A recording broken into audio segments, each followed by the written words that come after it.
आइए जानते हैं इनकम टैक्स डिपार्टमेंट के पास आपकी कौन कौन सी जानकारियां कहीं और से पहुंच जाती है। पहला, अगर हमने अपने करंट अकाउंट्स में साल भर में 50 लाख रुपीस या उससे ज्यादा जमा करवाए हैं या निकाले हैं। दूसरा, यदि किसी भी बैंक या पोस्ट ऑफिस में साल भर में हमने सेविंग अकाउंट में 10 लाख रुपए जमा करवाए हैं या 10 लाख या उससे ज्यादा की एफडी करवाई है। ऐसे ही अगर क्रेडिट कार्ड बिल का पेमेंट हमने 1 लाख रुपए कैश दे करके या कम से कम 10 लाख रुपए ऑनलाइन पेमेंट के थ्रू किया है।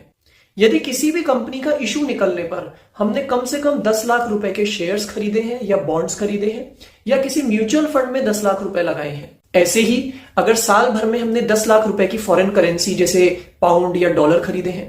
30 लाख रुपए या उससे ज्यादा में किसी प्रॉपर्टी को खरीदा है या बेचा है, या किसी भी व्यापारी से कुछ खरीदते समय हमने 2 लाख रुपए या उससे ज्यादा का पेमेंट कैश में कर दिया। इन सब के अलावा कुछ केसेस तो ऐसे भी होते हैं जिनमें 1 रुपए का ट्रांजैक्शन भी अगर हमने कर दिया साल में तो उसकी जानकारी भी गवर्नमेंट तक पहुंच जाती है। जैसे कि अगर हम स्टॉक मार्केट से यानी किसी भी स्टॉक एक्सचेंज के थ्रू 1 रुपए के भी शेयर्स या म्यूचुअल फंड यूनिट्स या बॉन्ड्स को खरीदते हैं या बेचते हैं उसकी जानकारी,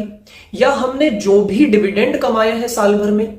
उसकी जानकारी, या हमने किसी भी बैंक या पोस्ट ऑफिस से चाहे सेविंग अकाउंट में चाहे एफडी के बदले 1 रुपए का भी इंटरेस्ट कमाया, इन सब की डिटेल तो गवर्नमेंट तक वैसे ही पहुंच जाती है। और आप ये तो जानते ही हैं कि किसी ने भी अगर हमें टीडीएस काटकर पेमेंट दिया या हमसे टीसीएस कलेक्ट किया तो वो तो हमारे ट्रांजैक्शन की डिटेल गवर्नमेंट तक पहुंचा ही देता है। अब आप सोचिए, इतने सारे ट्रांजैक्शंस जो गवर्नमेंट को पता चल जाते हैं वो गवर्नमेंट हमें भी दिखाती है एक एनुअल इंफॉर्मेशन स्टेटमेंट के